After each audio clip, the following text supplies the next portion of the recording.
Hello and welcome to Arnie's Short Stories. I hope you enjoy this story. I'm going to try and upload a new story each day. The Undead of Upton. Holly Arnold gripped the wheel of her battered hatchback as it bumped along the narrow, overgrown lane leading into Upton. The Isle of Wight's air, usually fresh with the scent of sea salt, felt heavy and stale. Shadows stretched long across the ground, cast by skeletal trees that lined the road. Her assignment as a travel journalist had brought her to the seemingly idyllic village, but something about the silence gnawed at her nerves. Even the birds were absent. The directions on her GPS flickered, the signal struggling. A dense fog curled across the path ahead, and Holly slowed the car to a crawl. It felt as though she were entering another world, one hidden from the maps and untouched by time. The village square greeted her with an eerie stillness. Quaint cottages with thatched roofs leaned together as if whispering secrets. The air carried a faint metallic tang that tickled the back of her throat. Holly parked near the old stone church, its spire piercing the grey sky like a dagger. Odd place for a tourist highlight, she muttered. The article had promised a picturesque hamlet steeped in history, but Upton felt forgotten, as if time had turned its back on it. Her boots echoed unnaturally loudly as she stepped into the square. The sound unnerved her, making her feel as though she were being watched. She adjusted her scarf, trying to shake off the sensation, when movement caught her eye. A figure stumbled from an alley. An elderly man, his clothes tattered and smeared with mud, lurched toward her. His eyes, milky and unfocused, locked onto hers. Holly took a step back, her pulse quickening. "Sir, are you all right?" she asked. The man's mouth opened, emitting a guttural moan. His movements were jerky, unnatural, like a marionette controlled by an unskilled puppeteer. Holly's stomach churned as she spotted his hands, fingernails cracked and blackened, skin peeling to reveal raw, oozing flesh beneath. Her instinct screamed at her to run, but her feet refused to move. The man's moan turned into a growl as he lunged. Holly barely managed to sidestep, tripping over the cobblestones and landing hard on her hands and knees. Pain flared, but adrenaline surged as she scrambled to her feet. The man pursued her with relentless determination. She darted into the church, slamming the heavy wooden door behind her. The interior was dim, lit only by a few flickering candles. The scent of decay was stronger here, mingling with the acrid tang of old incense. Holly pressed her back against the door, heart hammering in her chest.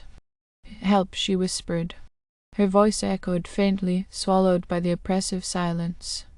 A sound of faint rustling drew her attention to the altar. A young woman in a tattered wedding dress knelt there, her veil obscuring her face. The bride's hands clutched a bouquet of wilted flowers, their petals falling like ash. Holly ventured, her voice trembling. The bride's head snapped up. Hollow sockets stared back at Holly, empty but filled with an unholy light.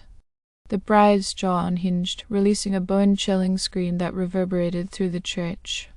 Holly staggered back, the door shaking under the weight of the elderly man's relentless pounding. Holly bolted toward the side door near the altar, bursting into the graveyard beyond. The overcast sky cast a sickly pall over the rows of leaning headstones. But what truly froze her blood was the sight of figures clawing their way out of the earth. Rotting hands breached the soil, pulling their decayed bodies into the world above. Panic surged as she sprinted through the graveyard. She could hear them behind her, groaning and shuffling, their movements agonizingly slow but unyielding. Holly's breath came in ragged gasps as she reached the edge of the woods. Branches clawed her like skeletal fingers as she plunged into the underbrush. After what felt like hours, she stumbled upon a decrepit manor hidden among the trees. Its windows were boarded up, but smoke rose from the chimney. Desperation overruled caution, and she banged on the door. It creaked open, revealing a gaunt man with sunken eyes and a rifle in his hands. "You shouldn't be here," he said. "I didn't exactly have a choice." The man gestured for her to enter, locking the door behind her. Inside, air was thick with the scent of herbs and burning wood. Books and jars filled with strange substances lined the shelves. "It's the sickness," the man said. "It started weeks ago. People got sick. Then they changed. It's in the water, the wells. Something's poisoning the land."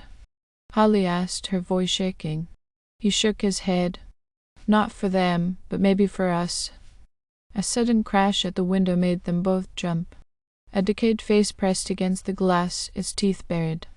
The man raised his rifle. We're not safe here. Holly's mind raced. She thought of the articles she'd read about toxic spills, old military experiments, even ancient curses. Could any of it explain what was happening?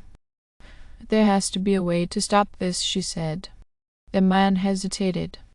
There might be the church records. The priest kept notes about strange happenings. He didn't need to finish. Holly knew what awaited her there. Armed with a flashlight and a dagger the man insisted she take, Holly left the manor under the cover of night. The journey back to the church was a waking nightmare, with undead figures lurking at the edges of her vision. She slipped through the graveyard and into the church, every creak of the floorboard setting her teeth on edge. The records were in the vestry, buried beneath dust and cobwebs. Holly's hand shook as she flipped through the priest's journal.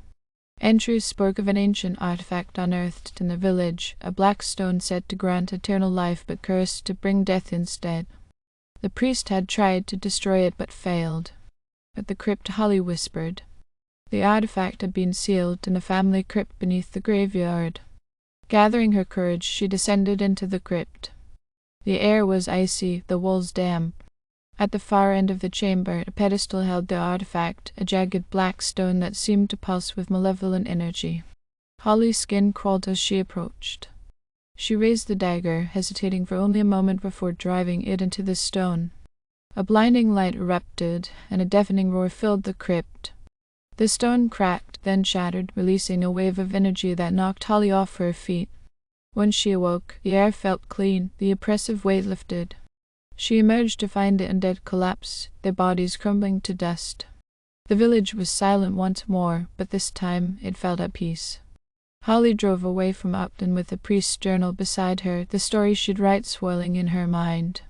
Yet, as she reached the edge of the village, she glanced in the rearview mirror and thought she saw a figure in a tattered wedding dress watching her go. Thank you for listening. I hope you enjoyed this story. Please don't forget to like, and even better, like and subscribe.